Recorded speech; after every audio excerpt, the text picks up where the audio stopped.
Bien, bonjour à tous et bienvenue pour cette nouvelle édition du Panorama.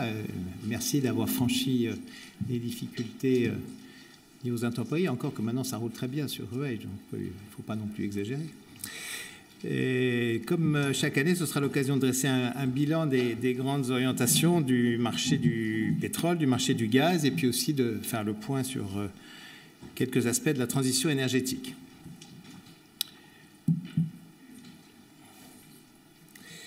Alors, je voudrais commencer cette présentation en évoquant quelques événements marquants de l'année 2017, et nous les avons symbolisés par le choix de quelques mots-clés. Le chiffre 70, bien sûr, c'est d'abord le niveau atteint par le prix du pétrole récemment, au début de l'année. On reviendra sur ce sujet en soulignant les sources, les différentes raisons de cette évolution des prix, celles qui sont liées aux décisions de l'OPEP et de la Russie et ce qui se passe sur le marché américain.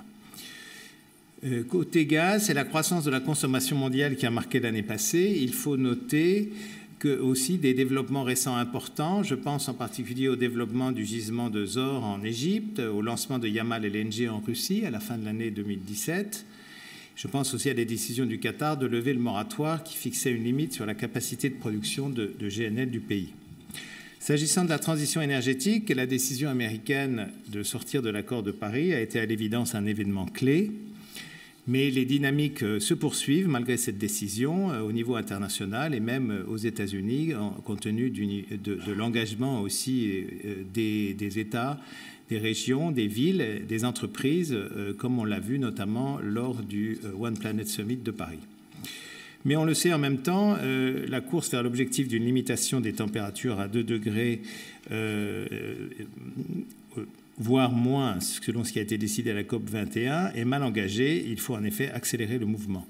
Et cela fait partie des ambitions d'IFPEN de participer à cette ambition. Après ce bref tour d'horizon, je voudrais commencer cette présentation par une analyse du marché pétrolier. La fin de l'année 2017 a été marquée par une pression à la hausse sur le prix du pétrole. Cette hausse est arrivée plus rapidement que ce qu'on attendait auparavant. Le prix du pétrole est ainsi passé de la zone des $50 par baril en juin à plus de $60 par baril en novembre et 70 en janvier 2018, soit un gain de près de 50% en 6 mois. Alors, la toile de fond, c'est la question du rééquilibrage du marché qu'on attend depuis un certain temps. Vous avez sur ces deux figures une illustration de deux facteurs importants qui sont liés à cette évolution du prix du pétrole. À droite, vous avez une figure qui présente les équilibres de l'offre et de la demande sur le marché cette année et ce qui est attendu pour 2018. Détail de l'équilibre de l'offre et de la demande tel qu'il est prévu par l'OPEP, par l'EIA américaine, c'est-à-dire le DOE, et l'Agence internationale de l'énergie. Alors, pour les trois organismes, le message est similaire. Pas d'excellente offre et peut-être un déficit. C'est notamment ce que prévoit l'OPEP.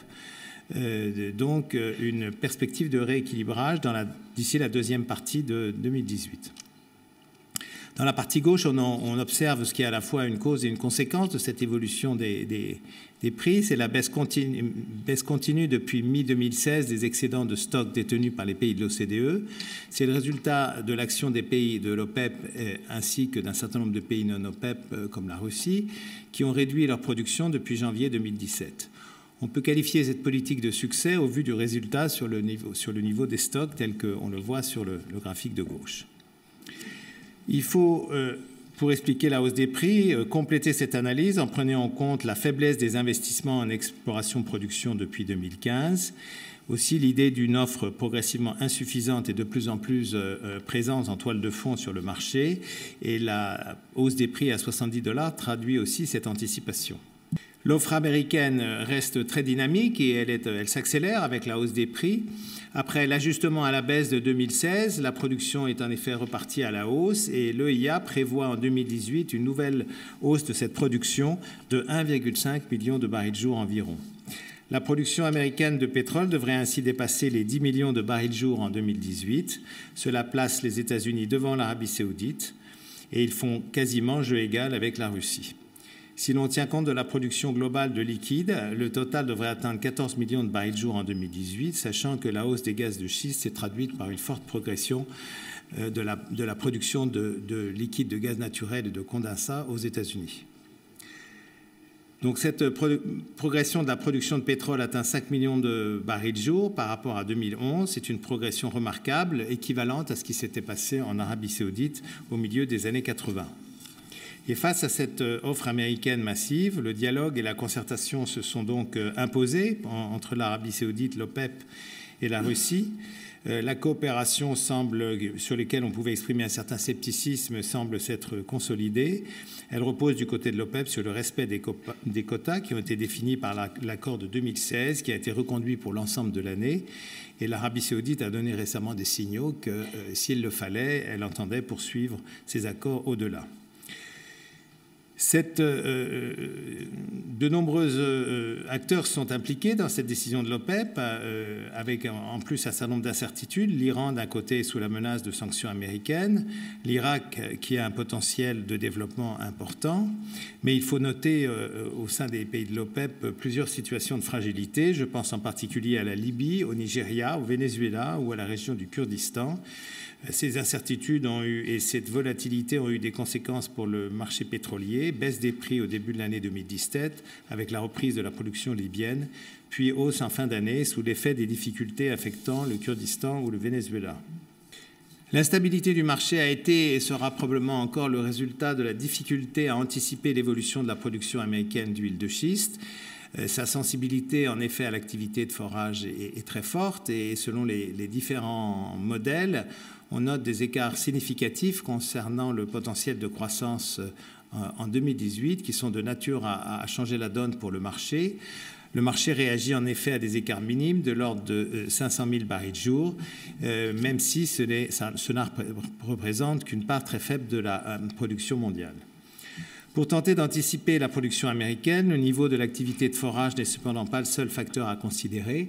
La récente réforme fiscale de l'administration Trump peut en effet avoir un effet accélérateur pour les investissements aux États-Unis. Ainsi, ExxonMobil a annoncé récemment 50 milliards de dollars d'investissement sur les 5 années à venir. C'est 35 milliards de plus que ce qui était prévu antérieurement. Autre sujet d'interrogation, il porte sur ce que l'on nomme les DUC, les puits américains forés mais non fracturés. On compte 7500 puits non fracturés désormais et nous estimons que le potentiel de production supplémentaire dès cette année qui serait entraîné par la fracturation et la mise en production de 30% de ces DUC représenterait une hausse de la production de 500 000 barils jour. Donc c'est un volume déjà très significatif sur l'équilibre du marché. L'ensemble de ces données explique une vision très incertaine des experts pour anticiper les prix du pétrole en 2018. La fourchette est en effet relativement large, entre 55 et 70 $ le baril, compte tenu des incertitudes, notamment sur l'offre américaine. Il faudrait aussi insister sur le niveau de la demande. Elle a été extrêmement dynamique depuis la baisse des prix, notamment en 2017. Et en 2018, elle devrait rester solide avec un gain anticipé de 1,3 million de barils jour dans un contexte économique favorable avec une accélération de la croissance mondiale. En conclusion, sur le marché, il est difficile de faire une prévision précise en matière de prix, mais la tendance le situe probablement au-dessus de ce que l'on a connu au cours des 2 dernières années. Si l'on passe maintenant au gaz naturel, et je crois que la tendance essentielle, c'est le retour à une vision dynamique du marché du gaz en 2017. C'est lié d'abord effectivement à la croissance économique qui a porté la demande, en particulier en Asie. Et puis, de façon plus structurelle, le gaz naturel a probablement un rôle à jouer pour accompagner la transition énergétique et le développement des énergies renouvelables intermittentes sur les marchés de l'électricité. Il faut aussi y ajouter le biogaz qui devrait connaître un développement sensible au cours des prochaines années. Le gaz offre en effet une opportunité essentielle pour réduire la part du charbon. Or, il faut rappeler que le charbon, c'est encore 27% de la production d'électricité dans les pays de l'OCDE et 50% dans les pays hors OCDE. C'est presque 70% en Chine et 80% en Inde. Donc le charbon représente encore 44% du total des émissions mondiales de CO2 et pour la production électrique, il représente près d'un tiers des émissions de CO2.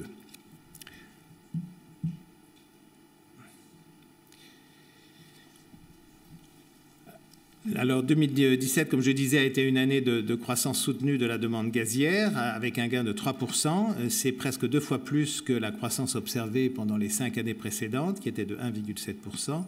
Et comme on peut le voir sur cette figure, la dynamique est globale avec des progressions par exemple en Europe et en Russie de l'ordre de 5%. Seul bémol, une légère baisse aux États-Unis sous l'effet de la croissance des renouvelables et de la progression des prix du gaz. Je voudrais insister notamment sur le cas de la Chine, où on a vu une croissance record de la demande de gaz à 18%, le double du taux de croissance enregistré pendant la période précédente. C'est le résultat d'une politique énergétique qui a été précisée l'an dernier, qui s'appuie sur la substitution du charbon par des énergies peu ou pas carbonées et qui soit moins impactante sur le plan de la pollution urbaine. La croissance de la demande mondiale de gaz s'est accompagnée de celle du marché du GNL qui a atteint 11% en 2017, la plus forte augmentation enregistrée depuis 2010. L'offre supplémentaire est venue pour l'essentiel d'Australie et des États-Unis. Et j'ai déjà cité le lancement du projet de Yamal qui n'a pas eu d'impact aujourd'hui mais qui est un tournant important avec l'arrivée massive de GNL d'origine russe. Et du fait de la forte demande, notamment en fin d'année, des conditions climatiques, on a vu des pressions importantes sur les prix du GNL en hiver. À terme, le risque d'une tension plus structurelle est possible, faute d'investissements suffisants dans les projets de GNL au cours des dernières années.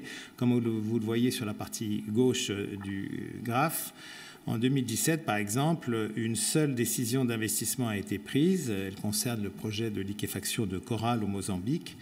Et cet arrêt des investissements, ce freinage très rapide et très fort des investissements est de nature à créer des tensions au début de la prochaine décennie. Donc le même risque à moyen terme que sur le pétrole, même s'il est un petit peu plus éloigné, comme vous le voyez sur le graphique de droite. Il est difficile de parler de gaz naturel sans évoquer les États-Unis. La révolution des gaz de schiste, cette figure montre clairement les changements en cours. Qui sont impressionnants puisque en 2017, les États-Unis sont passés d'un statut d'importateur net à exportateur net avec la forte progression des exportations de GNL. Pour les importateurs de gaz, cela représente une source de diversification importante, souvent à moindre coût.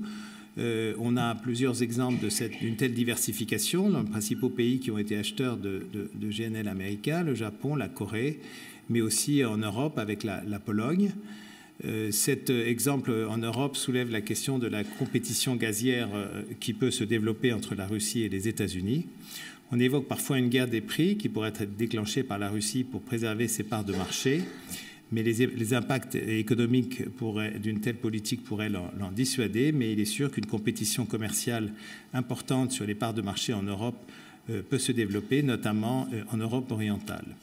Autre exemple en Asie, avec le renforcement en 2017 des liens entre la Russie et la Chine, le contrat de vente de gaz via la route de l'Est a été signé en juillet, et en décembre, Gazprom a annoncé un nouveau projet de pipeline de gazoduc vers la Chine.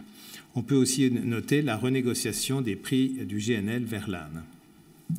S'agissant des prix du gaz, ce graphique vous montre la tendance des prix par région. Après une période de tendance baissière très marquée dans les différentes régions, on voit en 2017 une tendance haussière.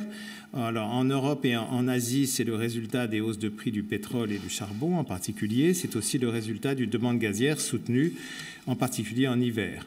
Aux États-Unis, il s'agit d'un rattrapage alors que le prix avait été particulièrement bas en 2016 du fait de l'importance des stocks.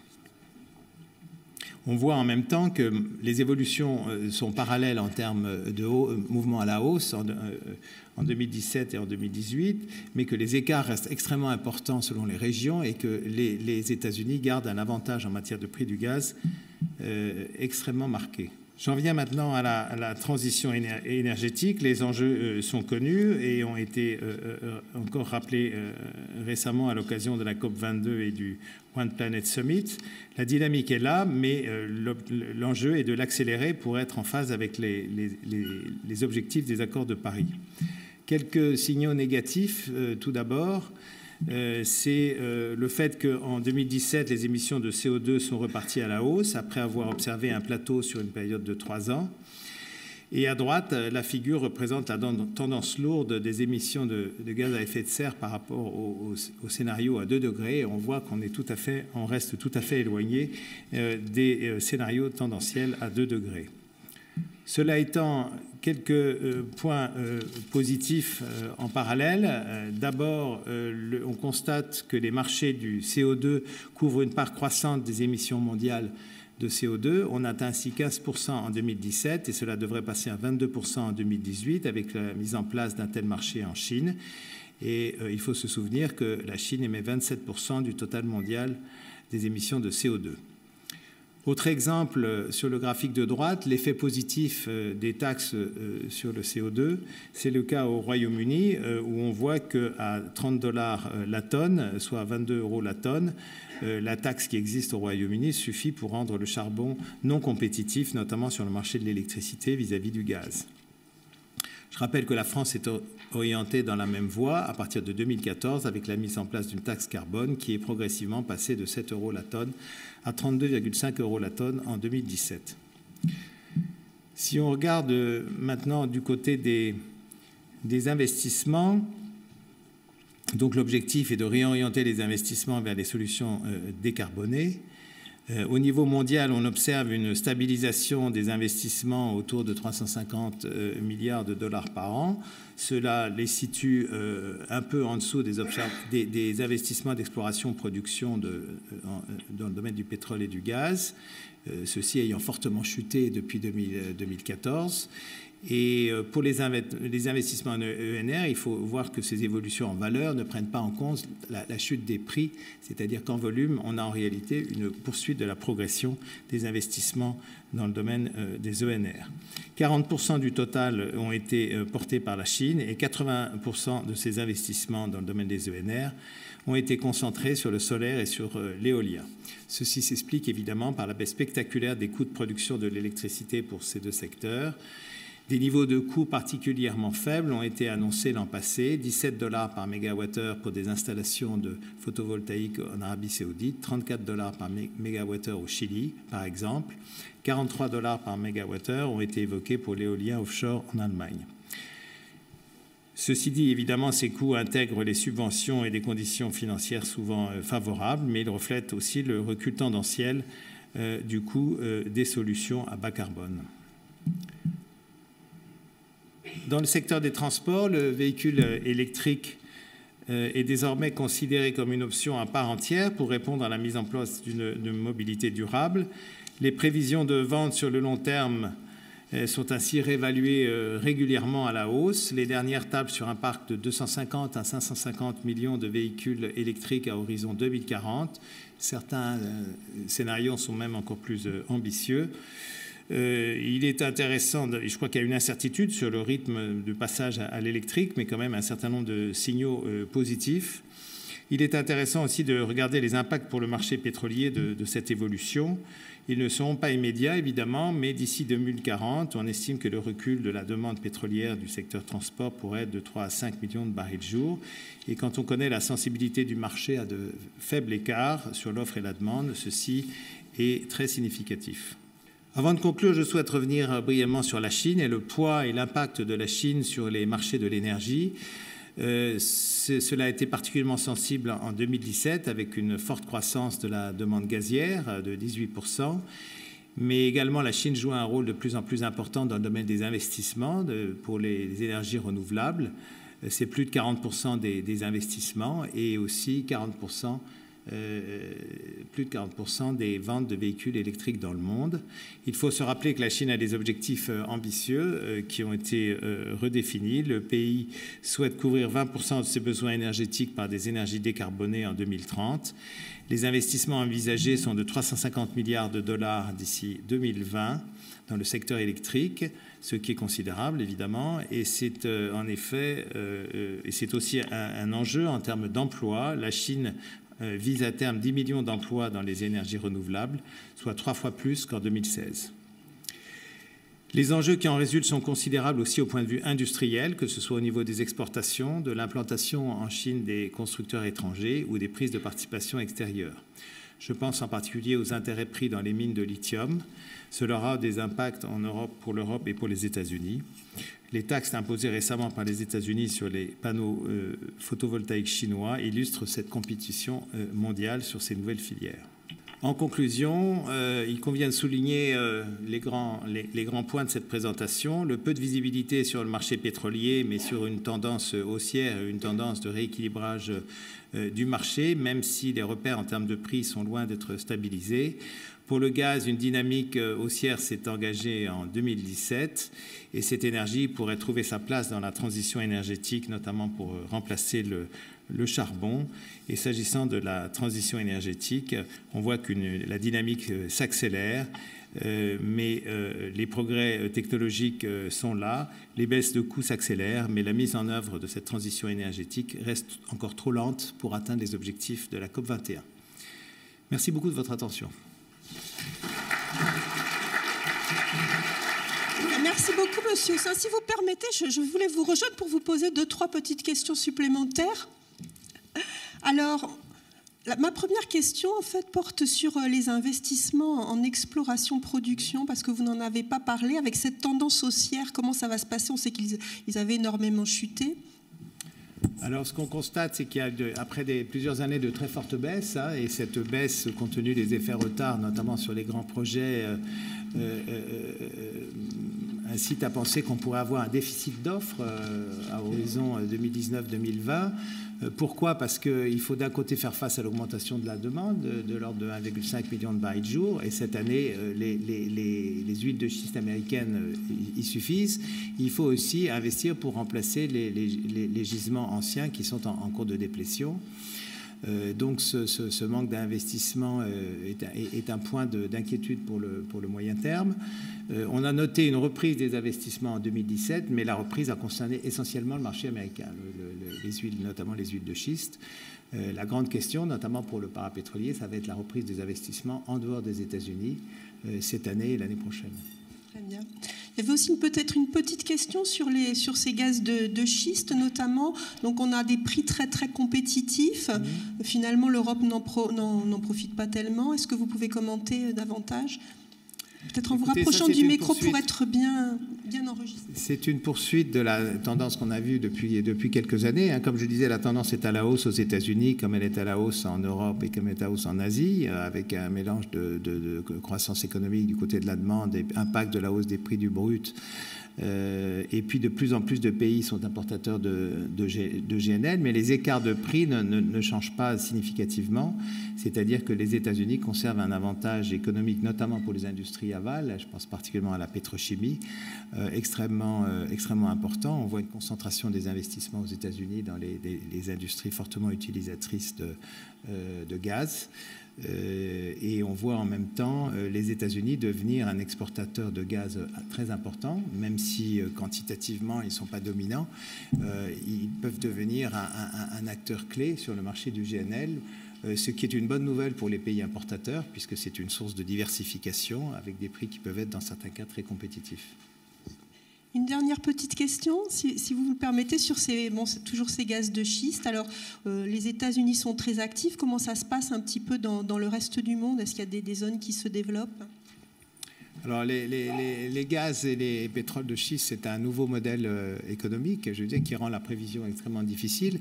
Un des points qui est marquant, c'est que c'est une industrie qui est très jeune et qui s'est peu développée en dehors des États-Unis, alors que le potentiel existe dans beaucoup de pays du monde. Alors, il y a plusieurs raisons pour ça. Un cadre financier, fiscal, juridique qui est particulièrement incitatif aux États-Unis, et puis l'existence d'une industrie parapétrolière, de forage, etc., une réactivité du système extrêmement forte. Cela étant, le gaz de schiste existe déjà, la production de gaz de schiste existe déjà au Canada, ça représente pas loin de 10% de la production.